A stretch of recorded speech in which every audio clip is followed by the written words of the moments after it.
Hey yo, what's going on, man? This your boy Babyface Trucker, real name Cordero Talbot.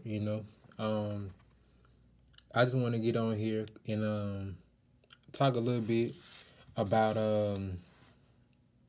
you guys who are just starting out in trucking and you got questions about whether or not you want to do flatbed or not.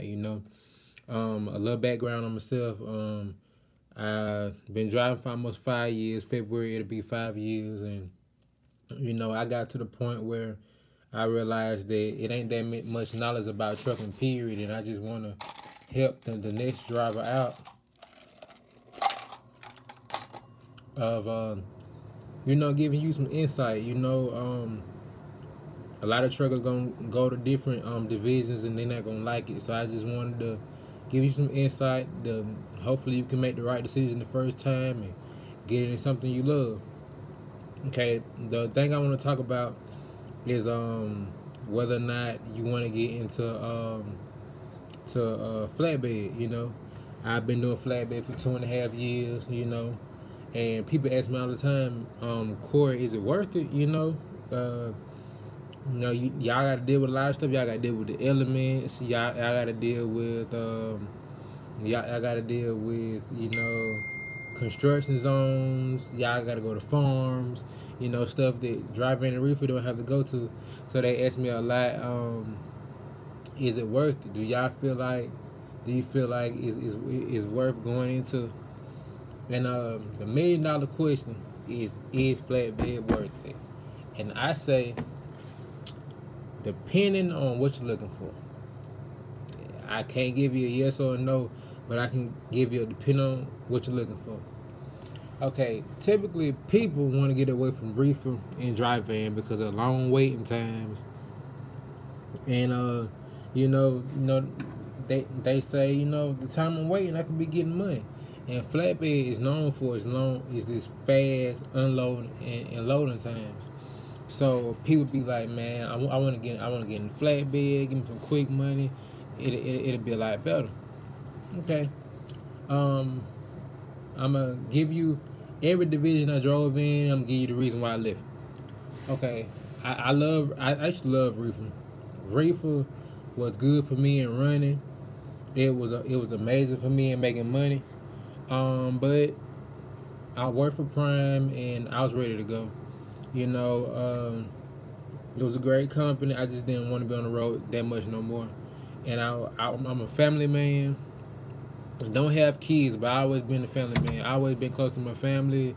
I always been the silly person in the room to be around my family.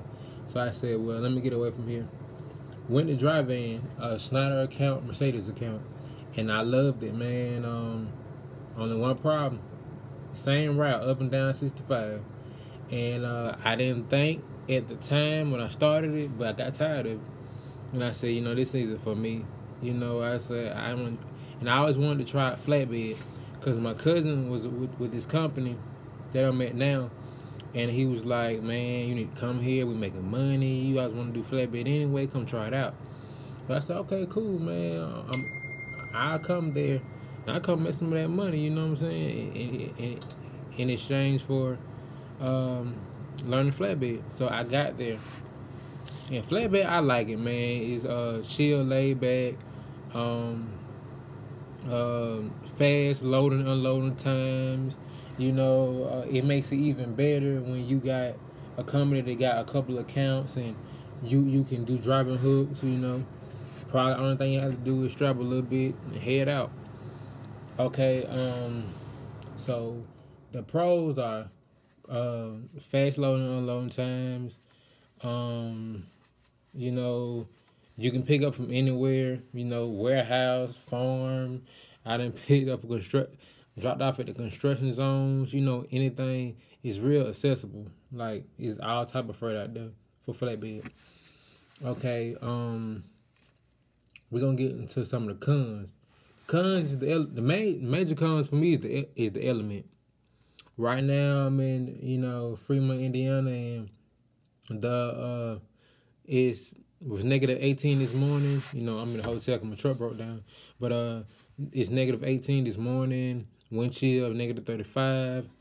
Got up here the first night when my truck. I'm here because my truck jailed up.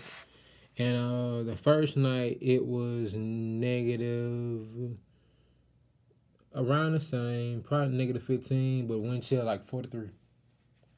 So it's like it's been rough, but I'm glad I've been in a hotel. But those type of things you got to deal with, man. Flatbed, the elements are bad sometimes, you know. In the summertime, you got really hot elements to deal with. Out in West Texas, man, we go to Texas hollering hay a lot. And man, shoot, you deal with 100 and something degree temperature like it ain't nothing. Like straight up, like temperatures as high as all get out. Most truck drivers, most people, period, don't drink enough water. I'm telling you, if you don't do that here, you gonna be about dead. At least you gonna feel like it anyway, man. I done did it, not being a much of a water drinker myself. Started flatbed in the summertime. I passed out. You know, I was I was in the middle of the ship, strapping and tarping little zone they had for us, and I was throwing up because I hadn't drunk enough water. So that taught me to drink a lot of water.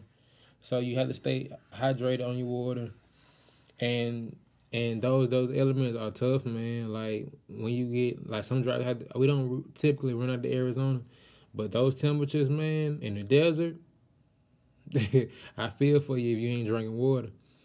And also, when it comes to the wintertime, like right now, it's rough. It's very rough.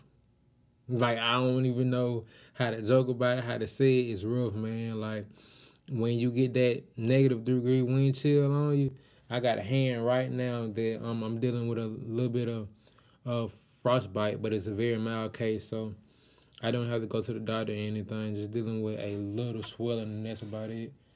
But this wasn't even from topping and strapping. My truck broke down, and I was on my way back to the truck doing some stuff, and I was out there too long, and hand got frostbite on it. So that's one of the things you have to deal with in this flatbed.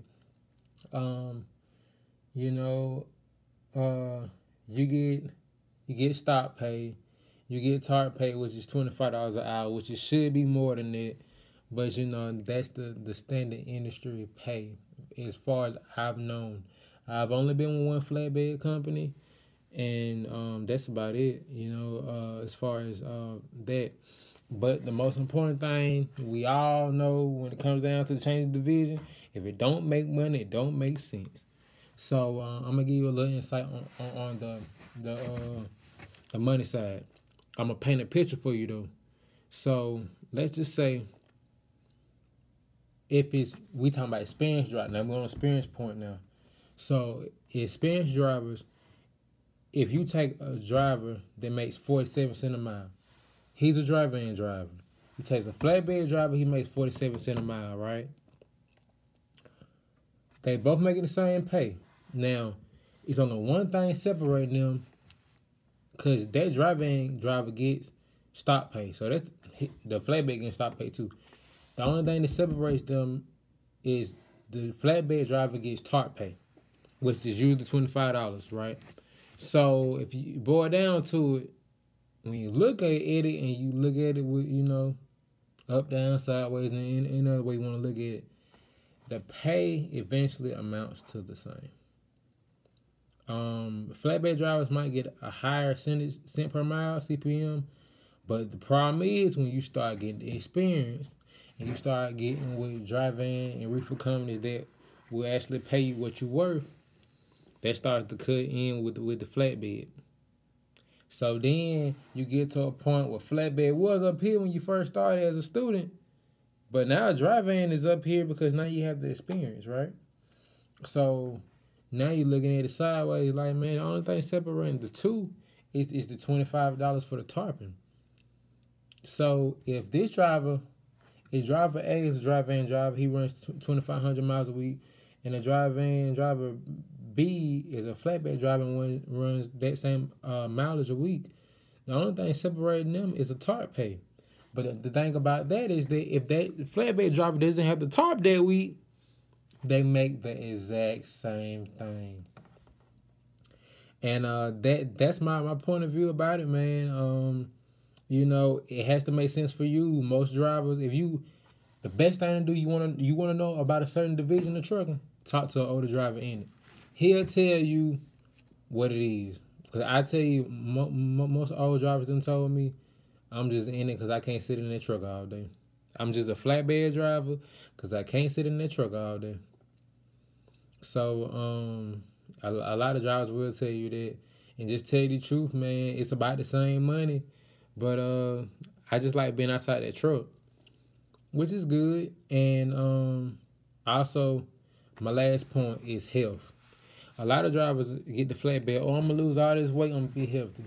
Okay, that may be true in the beginning, because in the beginning of the trucking, I lost some weight. I did. But the problem is later on is that as your guns, your muscles, they get used to it. So you adapt to the heavy tarp you lifting, they adapt to it. You slanging the tarp like you slanging a baby over a bridge or something. I don't know why I used that, but yeah. So it gets easy. That means this is gonna stay built. This midsection right here, hey, you gonna have to do some extra crunches on your 10-hour break. That's about it. But as far as physical fitness, you won't get it in flatbed, man. Your arms will stay all right. Your stamina be okay to deal with the tough elements of the flatbed, but that's about it, man. You won't get what you need from anything else. Don't being a truck driver, you should be exercising anyway. I know I'm slacking a little bit. I got a gym membership and I barely go. But I do drink a lot of water, and I try to drink water with lemon and stuff like that to, you know, make sure I'm staying hydrated. But like I said, the $1 million answer for the $1 million question is, when it comes to flatbed, is it worth it? It all amounts to the person and the individual and what they're looking for. Because when it boils down to it, and we talking about company side, not owner operator side, it always boils down to, what do you prefer? And that's Baby Struggle on Baby Struggle point of view. And always remember, this is just my point of view. All right, y'all have a good night, man.